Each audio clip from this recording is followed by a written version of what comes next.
नमस्कार, मैं हूं आमिल बेग। आप देख रहे हैं सिटी बुलेटिन न्यूज। पेश हैं आज के प्रमुख समाचार। शिक्षिका सुप्रिया वर्मा हत्याकांड के मामले को लेकर आज सरदार सेना ने जोरदार प्रदर्शन किया और इस मामले में पुलिस महानिरीक्षक अमरेंद्र प्रताप सिंह से मिलकर ज्ञापन सौंपा। सरदार सेना के राष्ट्रीय अध्यक्ष डॉक्टर R.S. पटेल के नेतृत्व में उत्तर प्रदेश के कई जिलों से सरदार सेना के सैकड़ों कार्यकर्ता कचहरी के पास इकट्ठा हुए तथा यहीं से सुप्रिया वर्मा को न्याय दो का नारा लगाकर प्रदर्शन करते हुए पुलिस महानिरीक्षक के कार्यालय पहुंचे तथा 8 लोगों का प्रतिनिधिमंडल पुलिस महानिरीक्षक से मुलाकात कर सुप्रिया वर्मा हत्याकांड से जुड़े तमाम मुद्दों पर बात किया। सरदार सेना प्रमुख ने अवैध संबंध पर अपना विशेष विरोध दर्ज कराते हुए कहा कि अवैध संबंध का साक्ष्य दिया जाए, अन्यथा साक्ष्य न मिलने की स्थिति में अवैध संबंध न होने का समाचार अखबारों में प्रकाशित कराया जाए, जिससे सुप्रिया वर्मा के ऊपर लगे बदनामी के दाग से उसे छुटकारा मिल सके। देश के कई जनपदों से लोग आए हैं। सुप्रिया वर्मा हत्याकांड जो मामला हुआ उसमें पुलिस के तरफ से एक आरोप आया है, जैसा कि अभी हमारी आईजी से मुलाकात हुई। आईजी रेंज साहब ने बताया कि ये तो जो आरोपी है उसका बयान है। हमने कहा साहब 3 चीज़ों पर हम मांग करने आए हैं आज, वो ज्ञापन, ये ज्ञापन की प्रति आज हम उनको दिए हैं आईजी साहब को, और अभी मंडलायुक्त से मुलाकात करेंगे, डीएम से मुलाकात करेंगे। पहला विषय है कि पुलिस के अनुसार आरोपी नाबालिग है। जैसा पुलिस का बयान आया कि आरोपी नाबालिग है, लगभग 16 साल की अवस्था उन्होंने बताया है, और पुलिस के अनुसार लगभग 3 साल से ज़्यादा। सबसे खराब आरोप जो है वह सुप्रिया वर्मा के मरणोपरांत जो ये बात आई है, जिसके लिए हम बनारस से आए और दर्जनों जनपदों से लोग, यहाँ सैकड़ों लोग आए हैं। ये प्रमुख बात यही है कि पुलिस के अनुसार 3 साल से ज़्यादा समय से उस लड़के से सुप्रिया वर्मा का अवैध संबंध था या संबंध था। तो जो 16 साल का लड़का आज है, यानी 3 साल पहले की अगर बात करें तो 12-13 साल रहा होगा उम्र। तो 12-13 साल में किस तरह का संबंध था, ये पुलिस से पूछना चाहता हूँ। कहते हो कि अवैध संबंध था, तो यह मरणोपरांत एक महिला के ऊपर बहुत ही गलत लांछना है। उस आरोपी के कह देने से ये बात सिद्ध नहीं आती, ये बात पुलिस को बतानी चाहिए। बात आई है, मैं पूछना चाहता हूं कि उसके आपकी विवेचना का विषय है, कॉल डिटेल्स है क्या? 3 सालों में सुप्रिया वर्मा और हत्या आरोपी का कॉल डिटेल्स है क्या? जो नहीं है तो सामने आज तक नहीं आ पाया। उपरांत चरित्रहीनता का जो आरोप हत्यारोपी के कहने पर ही आया हो, यह बिल्कुल सर्वथा गलत है। यह इस देश के महिलाओं के ऊपर एक धब्बा लगाने की कोशिश है। हम खंडन करते हैं, हम सिरे से खारिज करते हैं। मूल मांग हम लेकर आए हैं, मरणोपरांत सुप्रिया वर्मा की पोस्टमार्टम रिपोर्ट की बात अगर करें तो पोस्टमार्टम रिपोर्ट में ये बात आई है कि 5 महीने का गर्भ था, मेल जेंडर पाया गया है, ये पोस्टमार्टम रिपोर्ट कहती है। अगला सवाल कि पुलिस अपनी रिपोर्ट में अभी तक 1.5 महीने की विवेचना में ये बात शामिल नहीं कर पाई। 5 महीने की मांग है। आज जो दर्जनों जनपदों से सरदार सैनिक आए हैं, हमारी मांग है कि पुलिस की विवेचना पर हमें विश्वास कम है, क्योंकि मामले को रफा दफा करने की शायद कोशिश न कर जाए। रामनगरी अयोध्या में राम मंदिर निर्माण की प्रक्रिया तेजी से चल रही है। इसी के मद्देनजर अयोध्या में बढ़ते श्रद्धालुओं की संख्या को लेकर श्रृंगार हाट से राम जन्मभूमि तक सड़क चौड़ी करने की योजना को जल्द से जल्द अंजाम देने के लिए प्रशासन ने कार्रवाई शुरू कर दी है।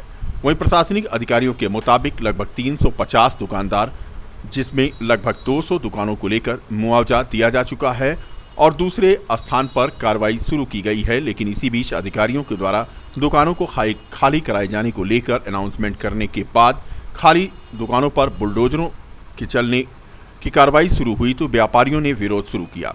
व्यापारियों की माने तो पहले उन्हें उचित स्थान पर विस्थापित किया जाए।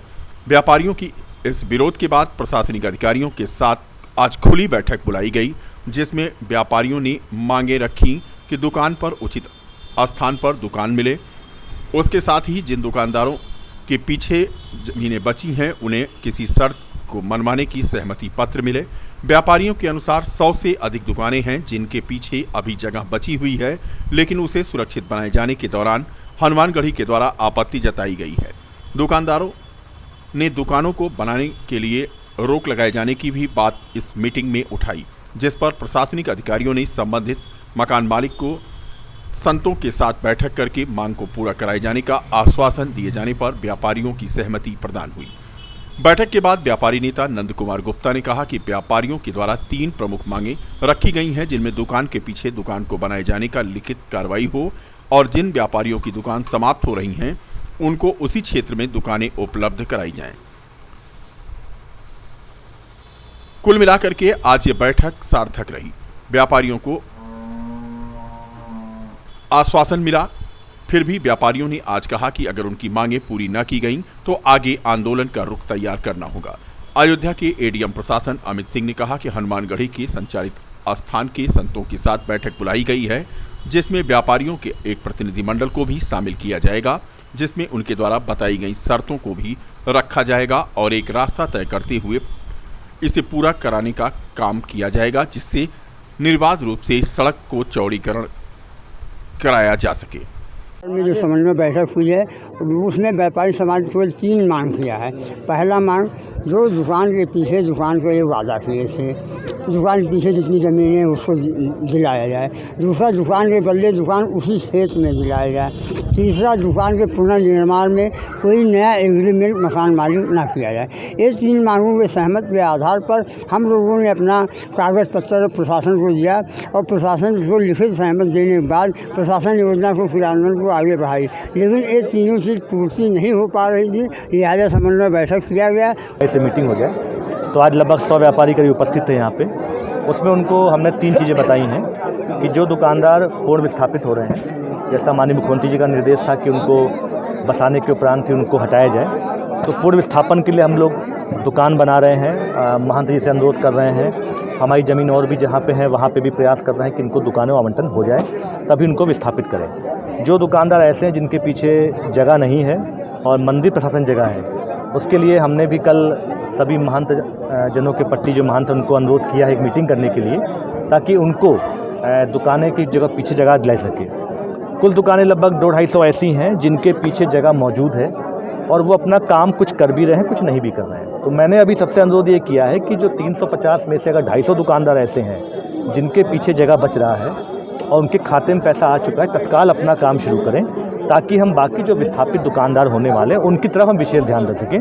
और इसी बात पे ये मीटिंग खत्म हुई है और कल हमने कहा है कि जो प्रत्येक वर्ग के 2 व्यापारी इकट्ठा होंगे, जो पूर्ण विस्थापित वाले हैं, जो ये वाले हैं, उनकी हम फिर अलग अलग तरीके से पट्टी के मान जी से बात कराएंगे और उनके जो बीच में संवाद नहीं हो पा रहा है उसको हम मध्यस्थता से संवाद कायम कराएंगे। लेकिन जहाँ पे आप लोग जो दुकानें बना रहे हैं, टेढ़े बाजार विस्थापित होते हैं, तो हमारी देखिए, हम सरकार का और शासन का तो मकसद था कि दुकानों के रूप में विकल्प देना। जैसा दुकानदारों हमने कहा है कि आपके पास टेढ़ी बाजार का विकल्प है, आपके पास कॉस्टलेस कुंज का विकल्प है।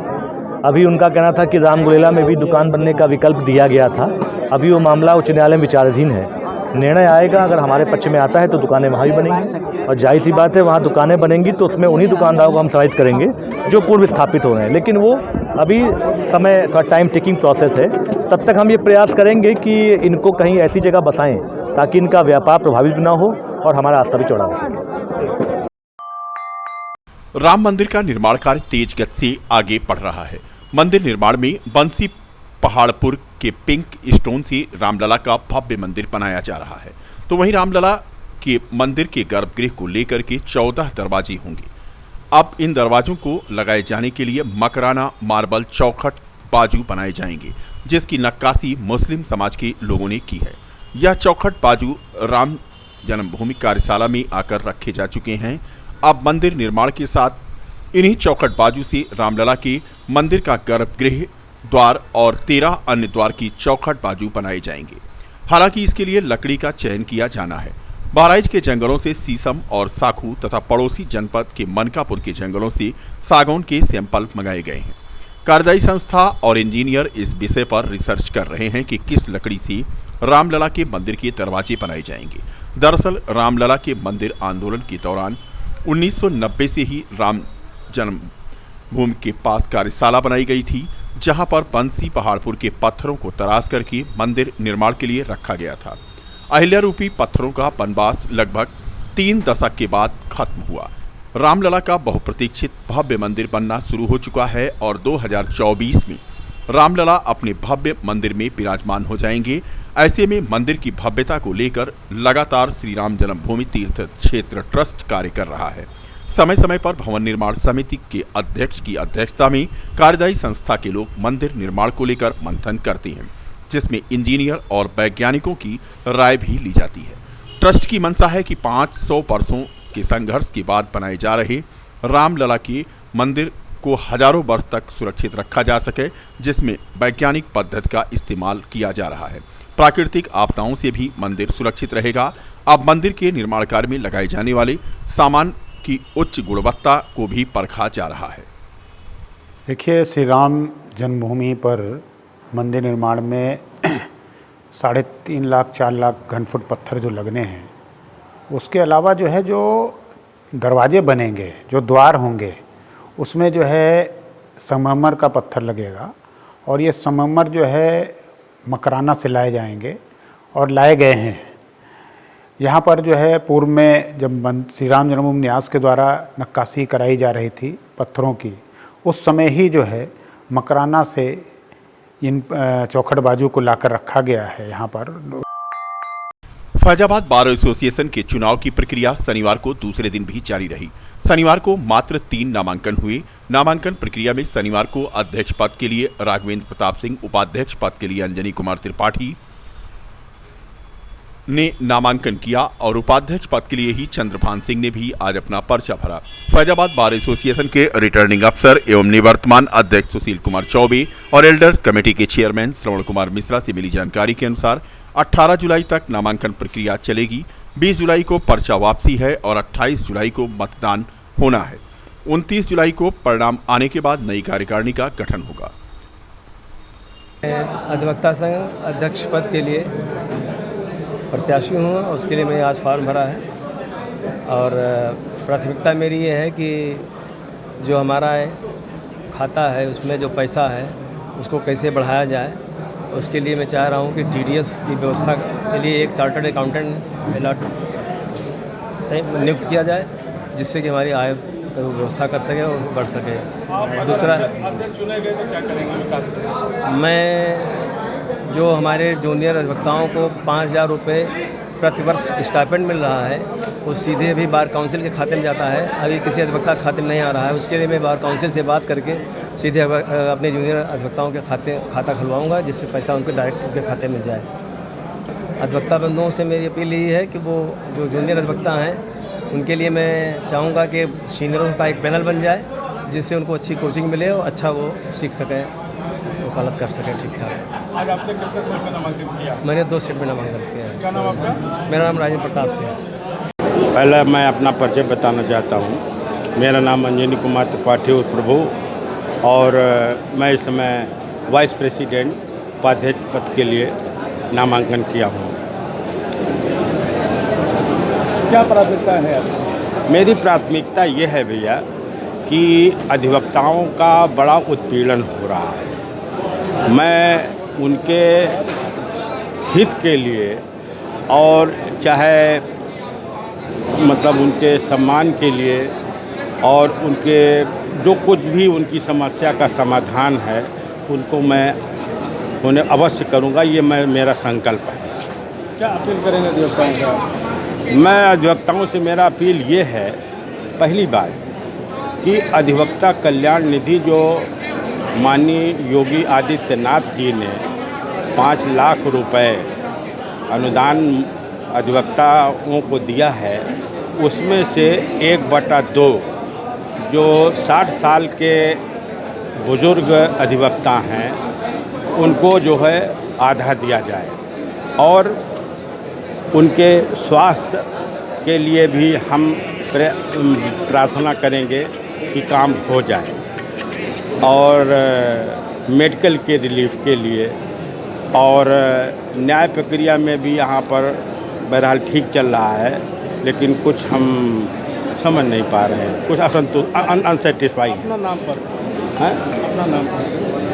अपना नाम और पद? मेरा नाम अंजनी कुमार त्रिपाठी और एडवोकेट उपाध्यक्ष पद के लिए। ठीक है। तपस्वी छावनी पीठाधीश्वर जगतगुरु परमहंस आचार्य ने देश के आज़ादी के लिए प्राण न्यौछावर करने वाले राष्ट्रभक्त भगत सिंह पर अमर्यादित टिप्पणी करने के लिए अकाली दल सांसद सिमरनजीत सिंह मान के खिलाफ अयोध्या कोतवाली प्रभारी अश्विनी कुमार पांडे को एक तहरीर सौंपी और कहा कि भगत सिंह के खिलाफ अमर्यादित टिप्पणी अयोध्या के संत महंत के साथ देश का एक भी नागरिक बर्दाश्त नहीं करेगा। रुदौली तहसील प्रशासन के खिलाफ अधिवक्ता 14 जुलाई से हड़ताल पर हैं। संपूर्ण समाधान दिवस को देखते हुए अधिवक्ताओं ने कलम बंद हड़ताल रखी। अधिवक्ताओं ने जुलूस निकालकर रुदौली तहसील प्रशासन के खिलाफ आज जमकर नारेबाजी की। रुदौली के तहसील प्रशासन पर रिश्वतखोरी सहित भ्रष्टाचार का आरोप बार एसोसिएशन रुदौली के अध्यक्ष अली हैदर ने लगाया है। मैं यहाँ पर जब से अध्यक्ष बना हूँ, मुझे हमारे सम्मानित साथियों ने अध्यक्ष नियुक्त किया है। मेरा एक ही प्रण था केवल अध्यक्ष पद पर लड़ने के लिए, और वो ये था कि जो यहाँ पर गरीब जनता, जो वादकारी हैं, जिनको इतना परेशान किया जा रहा है न्यायिक अधिकारियों द्वारा, चाहे वो एसडीएम रुदौली हो, चाहे तहसीलदार रुदौली हो जो लगभग 3 साल से यहाँ पर डटी हुई हैं, या चाहे नायब साहब हों जो यहाँ पर पहले से हैं, अभी जो नए आए हैं मैं उनकी बात नहीं कर रहा हूँ, बात बात पर रिश्वत लेते हैं। यानी यहाँ तक आप समझ लीजिए कि अगर लेखपाल एक रिपोर्ट लगाता है, बयान देता है, जो कि उसका दायित्व तो है, ला है ये कि वो आकर के बयान दे अपने फाइल में, तो उस पर भी वो मांगता है कि पहले 500 दो, 1000 दो, 200 दो, जितना तय हो। तो आखिर किसकी शय पे वो मांगता है? मेरी सर ये है, वे मांगता है उच्च अधिकारियों के, जो यहाँ पे उच्च अधिकारी हैं उनकी शय पे। इसलिए मैं आपको बता दूँ, मैंने जब से मैं अध्यक्ष हुआ हूँ तब से आज तक के लेकर के, यानी जो अब 2 दिन 3 दिन आप छोड़ दीजिए, मैं रिक्वेस्ट करता रहा यहाँ के श्री स्वप्निल यादव जो जिलाधिकारी महोदय हैं उनसे